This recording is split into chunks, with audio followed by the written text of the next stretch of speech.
Bonjour, bonjour à toutes, bonjour à tous et bienvenue pour cette conférence consacrée au collab, collaboration entre marques, enseignes et créateurs qui ont de plus en plus de succès. Elles sont toujours très attendues. Elles font aussi énormément de déçus parce que ce sont le plus souvent des éditions limitées, des pièces limitées. Les collabs, la recette du succès, c'est le titre de notre conférence.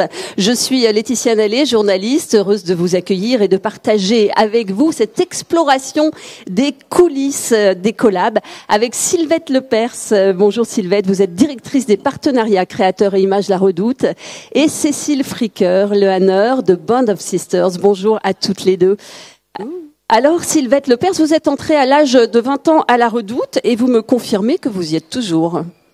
Oui, effectivement. D'abord, bonjour à tous. Je vous confirme, je suis rentrée une vingtaine d'années à La Redoute. Je vais vous demander de bien mettre votre micro plus proche, voilà, pour qu'on vous entende bien. Et si je dois me présenter très brièvement, 20 ans entrée à La Redoute, différents métiers au sein de La Redoute. D'abord acheteuse, ensuite attachée de presse.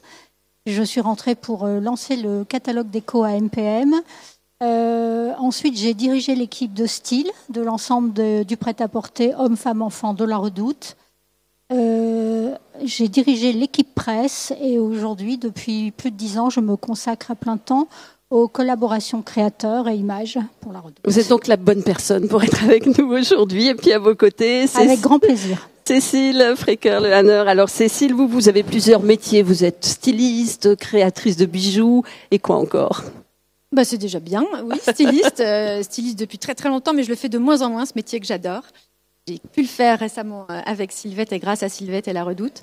J'ai une marque de bijoux précieux fabriquée à Paris depuis une dizaine d'années. Et j'ai aussi créé un réseau féminin qui s'appelle Band of Sisters. Et c'est à travers ce réseau que nous avons collaboré avec La Redoute notamment. Exactement. On va commencer peut-être par ça. Vous allez nous expliquer ce que c'est que Band of Sisters. Voilà, là on voit vos bijoux. Oui.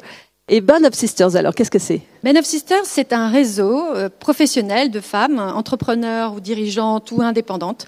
L'idée, c'était de nous fédérer, de faire grandir et de juste peut-être même de réaliser qu'on avait besoin les unes des autres, qu'on était très fortes ensemble et qu'on a développé depuis 10 ans avec une équipe la sororité professionnelle et puis aussi on s'est fait plein d'amis. On est un réseau féminin pro, on est une association, on soutient des associations de terrain, on est aussi une marque et un média. Voilà.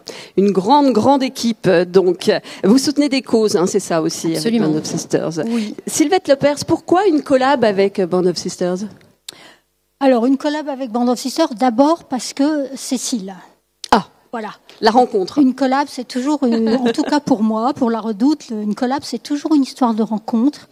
C'est toujours une incarnation. Et je trouvais que Band of Sisters était merveilleusement incarné par Cécile. Donc très naturellement, on s'est rencontrés et j'ai envie de dire que très naturellement, les choses se sont faites. Alors moi, je vous suis sur les réseaux sociaux et c'est vrai qu'il se passe plein de choses et que c'est chouette de voir toutes ces femmes qui se soutiennent. Quelles sont les pièces qui ont été proposées dans cette collab et l'esprit un peu de cette collab ? Alors, l'idée, c'était de partager nos valeurs. C'est-à-dire qu'on s'est assez vite rendu compte, au-delà du fait qu'on avait envie de travailler ensemble depuis longtemps et qu'on ne s'était pas dit, ça a été un bon moment quand on s'est enfin rencontrés, on partageait les mêmes valeurs et on a fait un vestiaire très simple, assez court. Donc, on a un t-shirt. Alors, l'idée chez Band of Sisters, c'est qu'on a des messages sur les vêtements. On fait passer nos valeurs, on a on écrit des mots, on a toujours des illustrations assez joyeuses et positives. Donc, on voulait faire des faux basiques et porter un message positif sur la sororité, sur je m'aime, je suis fière de moi, voilà, quelque chose d'assez positif. On pensait aussi aux jeunes femmes ici. Donc, on a un sweatshirt que vous voyez là avec un short, donc du molleton, tout est bio, t-shirt en coton bio, là l'ensemble, vous voyez ce que je vois. Et puis un cabas génial qu'on ne voit pas, mais un cabas en éponge qui je fais trop vite, voilà. Et une pochette. Donc c'était 5 pièces, c'était un petit vestiaire. Voilà, on va faire un petit retour en arrière parce que les collabs, on a l'impression que c'est très très actuel, mais en fait non, ça remonte à il y a longtemps. Sylvette, ça remonte à quand les premières collabs de La Redoute ? Alors je dirais que La Redoute a initié le concept des collaborations créateurs qu'on appelait à l'époque invités de la saison. On a commencé en 69 avec Emmanuel Kahn. Alors peut-être que ça parle pas forcément aux moins de 20 ans, mais Emmanuel Kahn, c'était une femme dans ces années-là qui entendait mettre en avant le prêt-à-porter. Elle croyait beaucoup au prêt-à-porter quand on était encore sur la couture exclusivement. Et donc, elle faisait partie de cette jeune génération. Et très naturellement, vouloir faire des pièces accessibles que l'on retrouve sur un large public, naturellement, quand la Redoute a su cela, ce n'est pas moi qui m'en occupais à l'époque, eh bien la Redoute a proposé à Emmanuel Kahn une collaboration. Ça a été la première et nous n'avons jamais cessé. Donc voilà, les collabs, ça date et quand on vous dit que c'est la recette du succès, ça continue donc de nombreuses années après. Il y a eu des grands noms à la Redoute. Oui, il y a eu des grands noms et je dirais que dans les années 90, tous les grands noms, donc effectivement Monsieur Saint-Laurent, on a proposé le smoking porté par la sublime Sybil Buck, mannequin aux cheveux rouges, Alaya, Sonia Rykiel, Courrèges un peu plus tard, Lagerfeld évidemment, voilà. Donc toutes les années 90 ont été parcourues par les grandes maisons qui nous ont fait confiance. Et quelles ont été les réactions des grands noms, comme par exemple Karl Lagerfeld, quand vous allez les voir en leur proposant une collab avec la Redoute? Alors, je pense que ça les amuse en fait.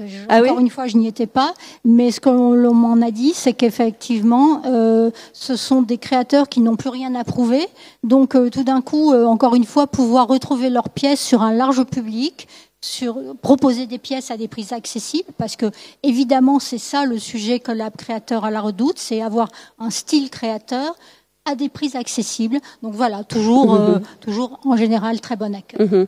Alors donc c'est quoi une collab? Un échange de bons procédés. Enfin vous l'avez dit, la grande définition c'est de proposer finalement à vos acheteurs un style accessible. Mais c'est quoi en plus une collab?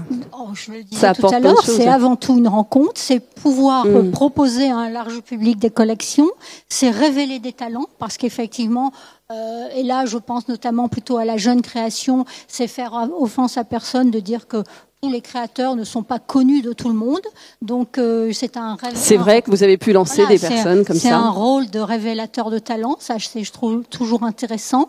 Je pense que pour le créateur, c'est aussi se prêter à cet exercice de proposer des pièces à des prix accessibles.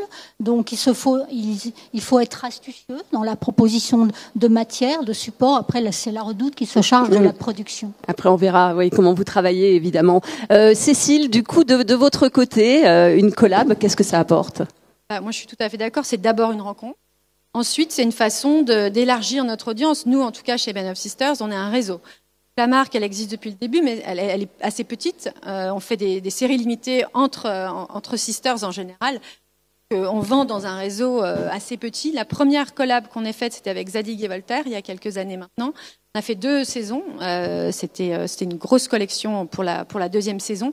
Et l'idée, c'était encore une fois de faire passer ces messages de sororité positive, des messages qui sont universels, qui sont très simples, de joie, d'un beau féminin qui n'a pas peur, qui assume.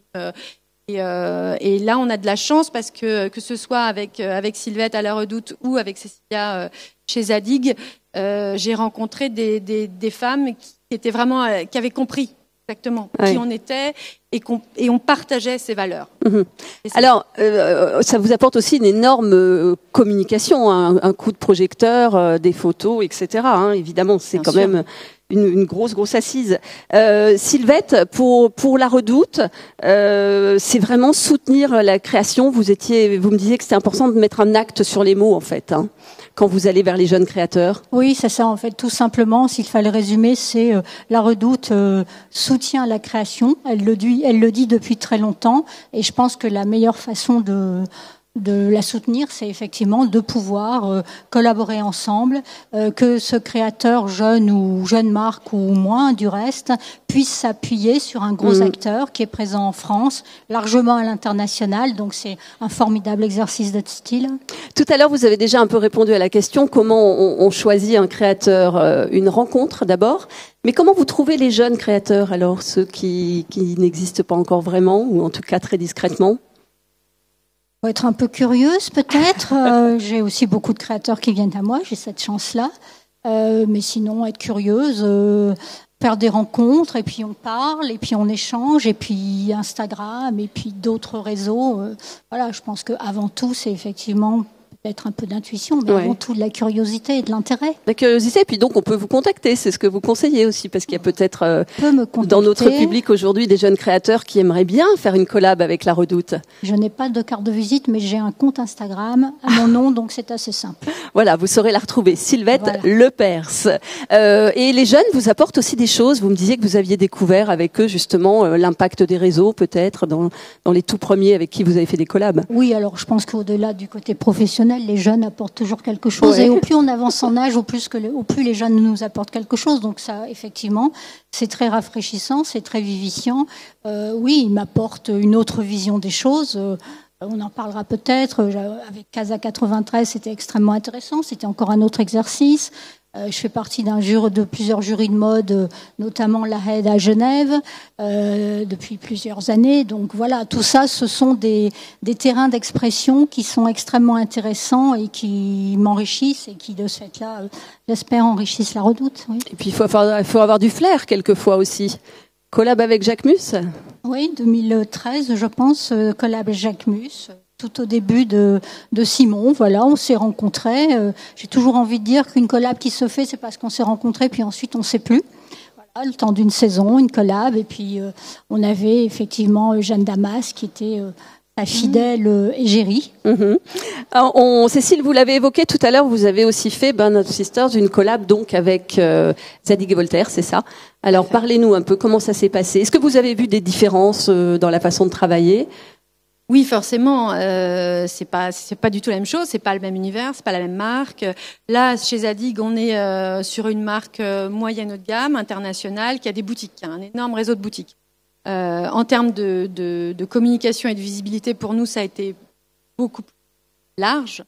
Après, et aussi en termes de vestiaire, puisque là, sur la première saison, il y avait très peu de pièces, et comme ça a très bien fonctionné, parce que ça, en fait, chez Zadig, les gens ont adoré, ça s'est très bien vendu. On a fait une seconde saison où là, on avait 30 pièces. Ah oui. Donc, on a fait toutes les vitrines dans le monde entier pendant un mois.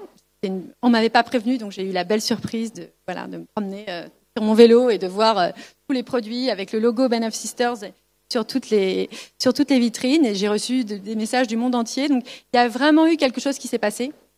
Et on dit toujours ce mot de rencontre, mais en fait, c'est ça, c'est que bien sûr que ça nous sert en termes de communication, c'est important. Ça nous amène aussi à nous un peu d'argent, clairement. Nous, on en avait besoin. On est une association, donc il y a un échange financier. Ça nous permet aussi de soutenir des associations de terrain, comme vous le disiez. Mais c'est aussi un coup de projecteur sur qui on est, ce qu'on fait, nos actions et les messages, encore une fois, qu'on veut porter. Donc c'était différent et à la fois. Là, le produit était un peu cher, c'était un peu dur pour moi parce que je me disais, il y a plein de gens qui vont pas pouvoir se l'offrir. Et c'est pour ça que c'était une vraie joie à La Redoute. C'est sûr qu'on aime mieux les prix de La Redoute, c'est clair. Exactement. Et après, on peut pas faire les mêmes produits non plus. On démocratise. On a beaucoup brodé chez Zadig. On va en parler aussi. Alors La Redoute, vous faites aussi des collabs et avec l'univers de la maison. Et alors, pareil, là, ça date d'il y a longtemps. Vous avez commencé quand, ces collabs ? Je pense que c'était Conrad dans les années 90, il me semble.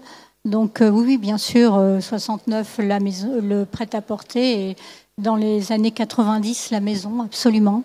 Avec Stark aussi. Avec Stark, oui. Là, c'était un catalogue Good Goods, avec un architecte, Jean-Michel Villemotte, avec Galerie Ben Simon, Serge Ben Simon, qui est un féru d'art, de design, et je lui avais demandé d'être un peu le curateur de ses collections. Voilà, donc oui, bien sûr, il se passe aussi des choses dans la maison, et de toute façon, je suis convaincue, je suis persuadée que tout cela est étroitement lié. Oui, donc, évidemment. Mode, maison et je trouve ça extrêmement intéressant, évidemment. Alors, petite question indiscrète, mais on a envie de savoir quand même comment vous faites pour proposer, par exemple, du Maison Sarah Lavoine à des prix La Redoute. Comment vous travaillez ? Comment vous arrivez à ça ? Écoutez, je pense qu'on a un sourcing fidèle. On fait ça depuis très longtemps, donc on a des bonnes pratiques. On vend certainement un certain nombre de pièces relativement intéressantes. Donc voilà, tout ça mis bout à bout, ça nous permet de proposer des pièces à des prix très accessibles Et ce que je dois dire aussi, c'est que travailler avec un créateur, c'est avoir devant soi un niveau d'exigence. Et ça, je trouve ça très bien, parce que je trouve que d'une part, ça fait grandir nos équipes. Et donc, il faut pas se louper. C'est-à-dire que on a des créateurs, que ce soit en déco ou en prêt-à-porter, qui sont exigeants sur les matières, sur les finitions, sur les détails. Et voilà, savoir répondre à ces différentes demandes, à une Sarah, à une Cécile et à d'autres, ça veut dire effectivement, moi, je trouve que c'est une grande fierté pour la Redoute. Ouais. Et pour toutes les équipes de la Bien Redoute. sûr. Il s'agit toujours de garder l'ADN de la marque, c'est-à-dire que la Redoute dit pas je veux ci, je veux ça. Comment ça se passe? Il y a un cahier des charges? Alors moi, je n'aime pas le mot cahier des charges, je n'aime pas le brief. Donc oui, je pense que si j'ai envie de faire une collaboration avec un créateur, peu connu ou plus connu, c'est parce que j'ai envie d'avoir l'essence de sa marque, son odeur. Donc je ne donne pas de brief. Il y a certains interdits pour des questions d'éthique. Par exemple, on ne peut pas me demander de faire de la fourrure. À la Redoute, on ne fait pas de fourrure, on ne fait pas de vraie fourrure. Mais sinon, je me permets juste de dire qu'il y a des pièces qui fonctionnent plutôt bien, d'autres moins bien. Mais après, je laisse relativement libre choix. Et on va voir si Cécile est d'accord avec moi. Vous vous êtes sentie libre, Cécile? Oui, tout à fait. Oui. En gros, oui, j'ai proposé. Voilà, j'ai proposé. Après, encore une fois, tout n'est pas possible. Voilà, mais on le sait assez vite. Et puis, on choisit ensemble, on avance ensemble et on est pro, quoi. Donc, on sait, moi, je suis styliste, Sylvette a des équipes formidables. Voilà, on peut pas tout faire, mais je crois qu'on veut que ce soit bien et qu'on fait tout pour que ça fonctionne. Comment ça débute une collab? Bon, il y a la prise de contact avec le créateur, et puis après, par quoi on commence? Il y a des dessins? Ah oui, moi de mon côté j'ai réfléchi. Alors c'est assez facile. J'adore faire ça. J'ai travaillé longtemps pour des bureaux de tendance. J'ai fait beaucoup de collections pour les autres. J'ai fait beaucoup de direction artistique. Donc c'est un exercice que j'adore. La Redoute, j'ai même très bien connu parce que c'était un de mes clients lorsque je travaillais chez Piclers. J'y allais toutes les semaines à la Redoute. Je m'occupais de toutes les marques en fait et de la couverture du catalogue notamment. Donc c'est aussi pour ça que ça me tenait à cœur. C'est un de mes premiers clients que j'ai adoré. Et parce que très démocratique, parce que très grand public, et très qualitatif, et créatif. Ça a toujours été. Et c'est aussi un peu notre petite Madeleine de Proust, la Redoute, parce qu'enfant, on a connu le cette catalogue. marque et Oui. on l'attendait, le catalogue. Ouais, moi je me réjouissais de retrouver le catalogue chez ma grand-mère. Donc techniquement, alors comment ça se passe? Vous faites des dessins? Comment vous traduisez ce que vous avez dans la tête, les envies que vous avez? Moi je commence toujours par des images et ensuite des couleurs. J'ai jamais commencé par le dessin. Le produit, il arrive, c'est très facile en fait le produit. L'idée c'est, il faut déjà savoir ce qu'on veut dire. Qu'est-ce qu'on va raconter? Qu'est-ce qu'on a en commun? Qu'est-ce qu'on veut traduire? Et ensuite, en effet, un univers, une énergie. Pour moi, ça passe souvent par une gamme de couleurs, des mots, des choses qu'on va transmettre. Et ensuite, encore une fois, j'avais envie d'investir très simple.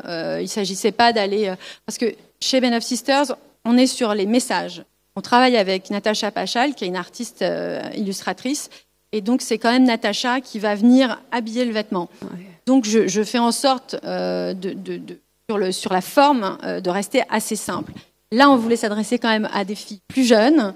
J'avais envie que ce soit un peu trop grand, que ce soit du faux, encore une fois, faux basique, que ce soit un peu loose, qualitatif, donc, et assez fun. Voilà, soit joyeux. Pour moi, il n'y a pas de règle absolue. En fait, j'ai des designers, des créateurs qui me font des croquis. Il y en a d'autres qui me montrent des modèles, qui me laissent des pièces. À la Redoute, on a la chance d'avoir ce beau métier qui est modéliste. Et j'ai une modéliste qui m'accompagne sur tous les projets créateurs. Voilà, donc ça peut être simplement des envies, une ébauche de croquis. Et j'ai envie de dire que ma modéliste en fait son affaire. Elle fabrique ça après. Voilà, elle fait son patronage.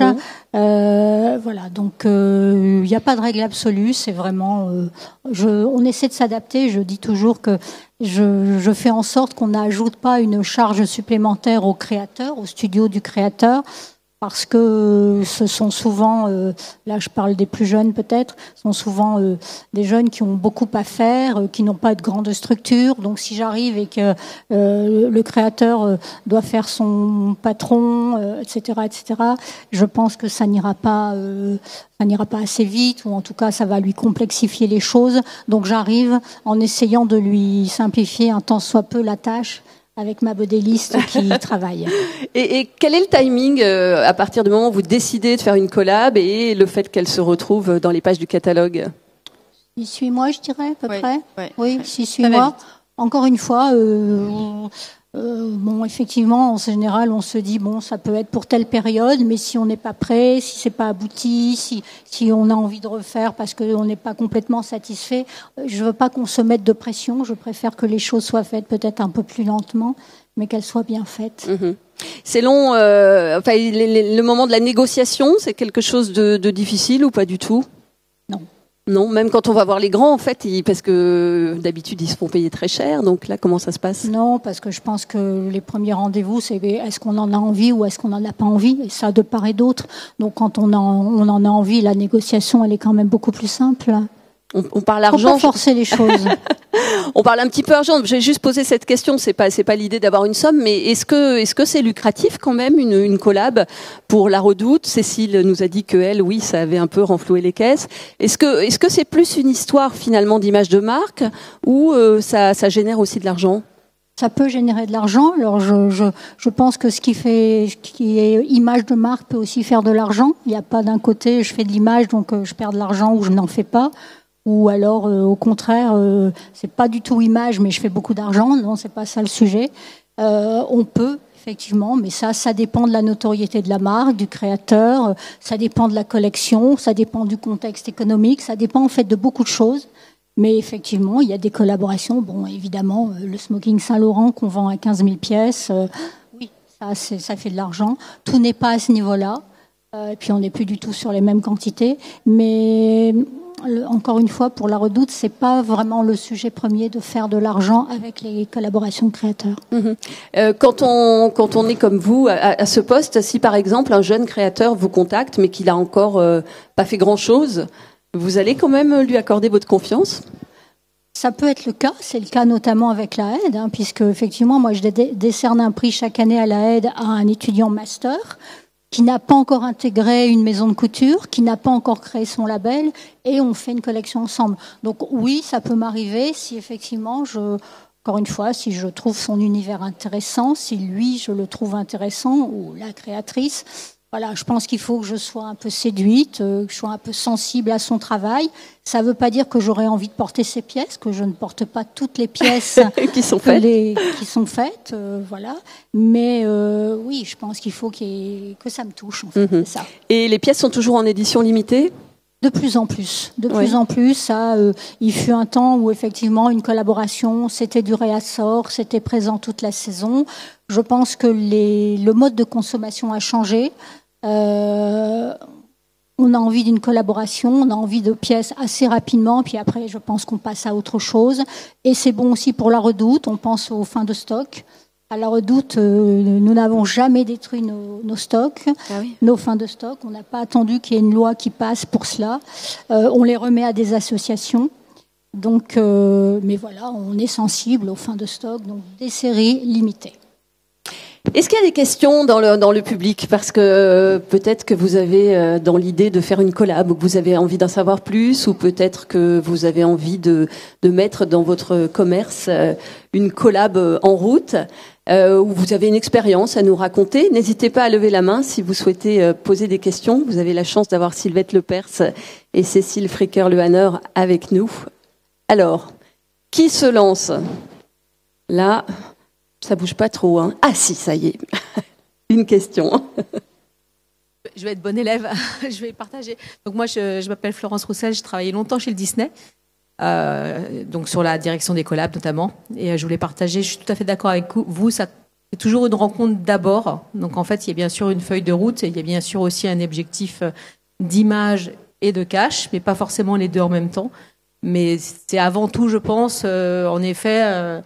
Un matching entre deux marques et deux envies à un instant T. C'est aussi parce que ce qui peut faire du sens à un moment ne fait pas forcément du sens l'année d'après ou l'année d'avant, parce qu'il y a des fois où on a envie d'être un peu en démarrage, comme l'avait fait la Redoute avec Jacques Mus, c'était du démarrage, et puis il y a des fois où au contraire on vient confirmer un designer connu ou une marque connue. Donc, mais je suis entièrement d'accord avec ce que vous dites. Ça m'a rappelé plein de très bons souvenirs. C'est vrai qu'on peut faire des collabs de plein de façons, en fait. Alors, est-ce qu'il y a une autre question concernant les collabs? Moi, je voulais juste ajouter quelque chose, c'est que Ben of Sisters, c'est un réseau assez engagé et La Redoute, du coup, a joué le jeu.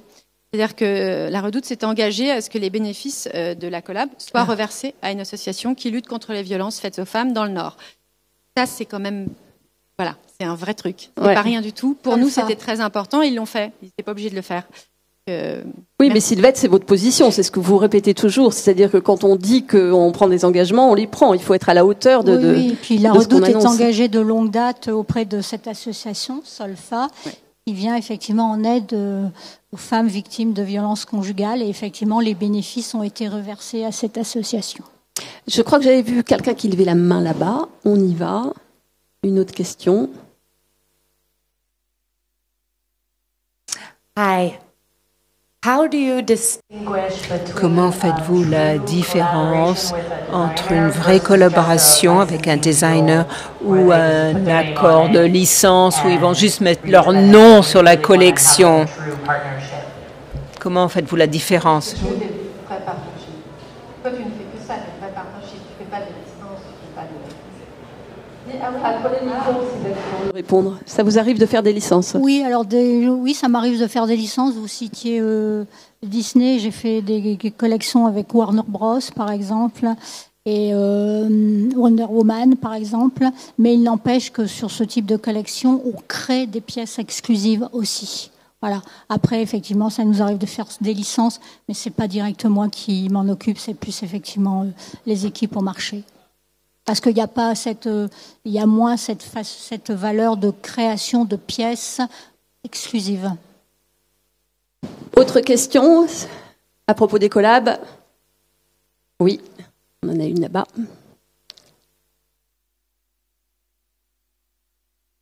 Bonjour, je suis Valériane. J'ai créé une marque de tente de plage qui s'appelle Mia Sun. J'ai une question à vous poser au niveau des collaborations avec les marques à l'étranger. Vous venez de mentionner Warner Bros et des marques étrangères.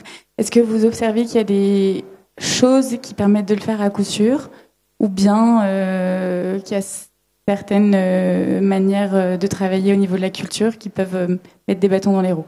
Quels sont les facteurs clés de succès et au contraire les choses à éviter quand on veut le faire avec des gens qui n'ont pas notre culture ou à l'étranger? Beaucoup de collaborations avec des créateurs qui n'étaient pas forcément français, un japonais, un chinois, Dawei, Kenta.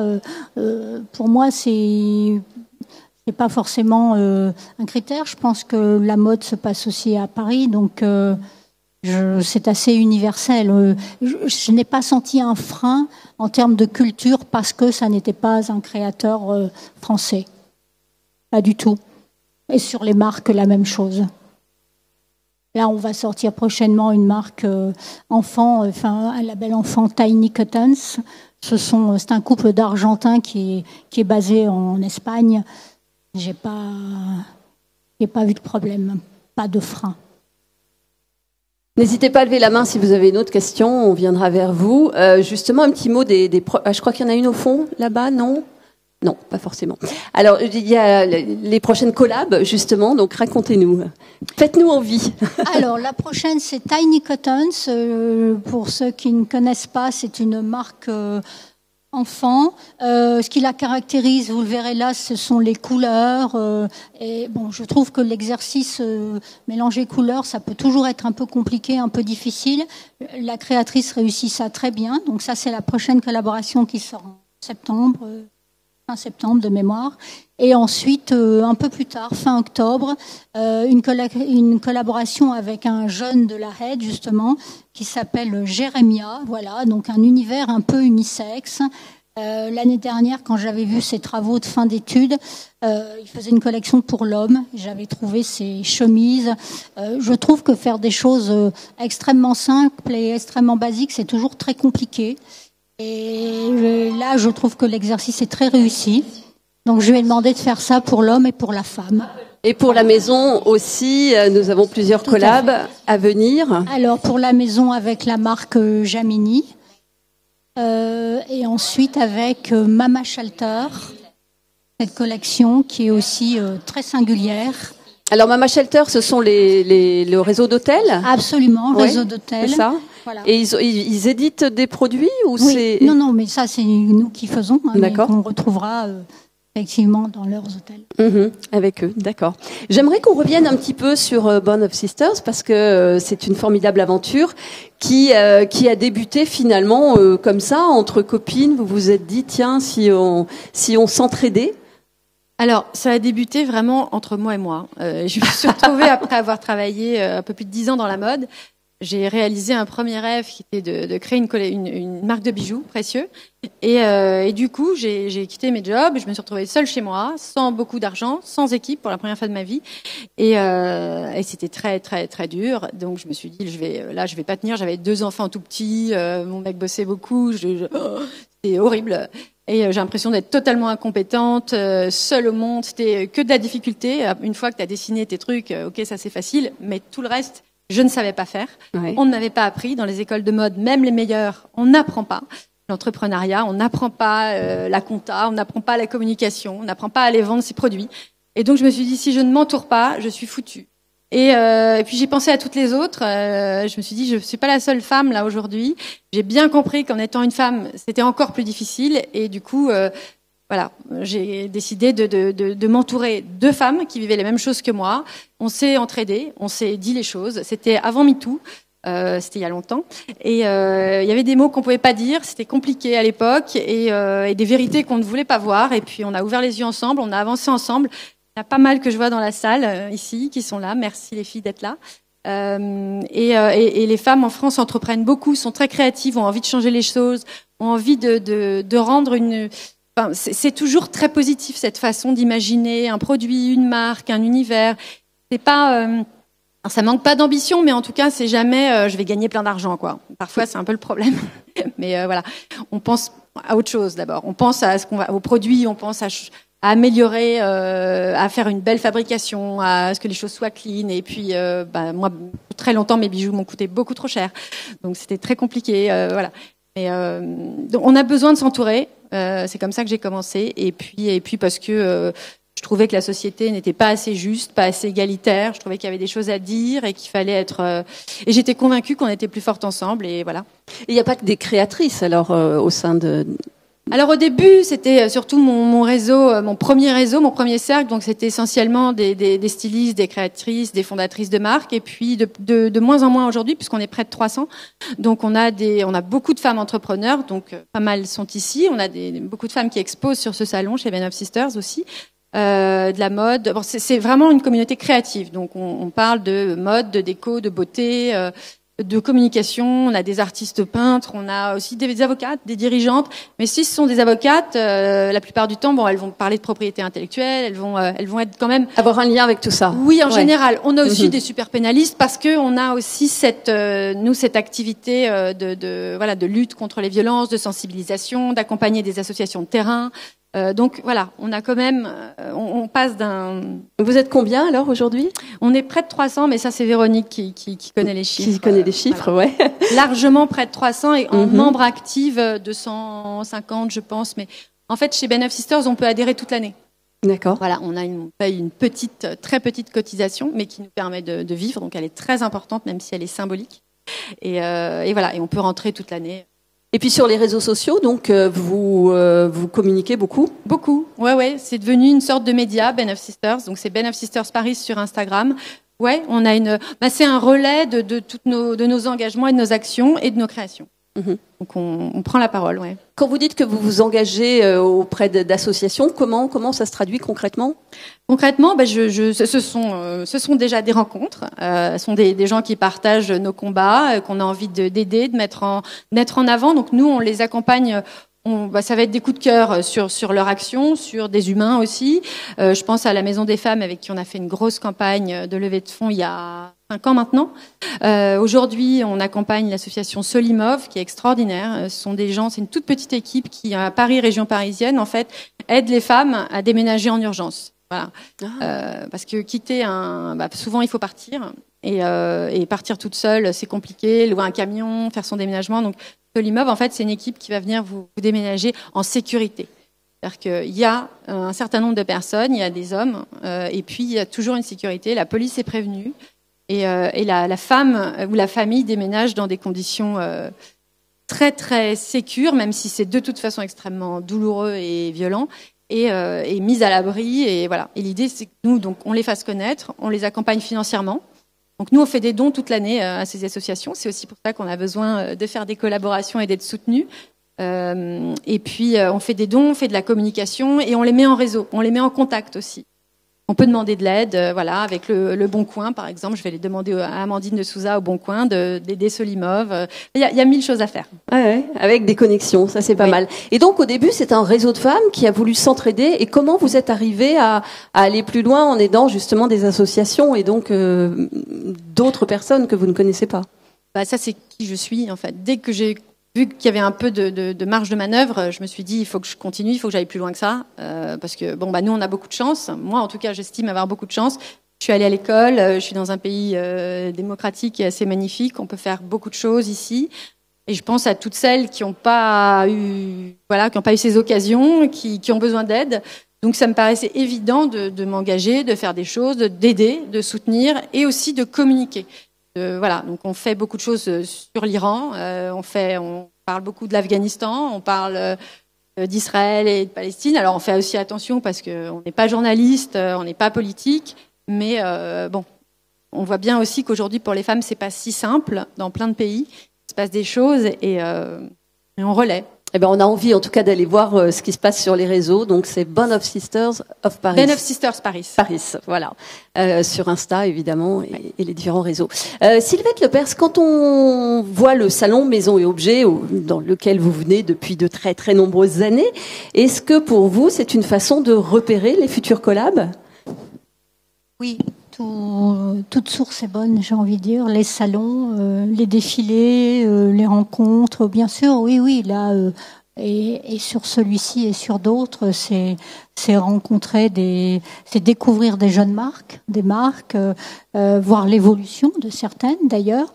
Donc, bien sûr, oui, toujours l'œil ouvert, bien sûr. Et ce que vous me racontiez aussi, c'est que votre appétence à trouver ces jeunes créateurs, ça vient de votre curiosité, et donc c'est faire plein de choses, c'est voir des expos, se tourner vers les autres. Ah oui, il y a beaucoup de sources d'informations, lire, des expos, des films.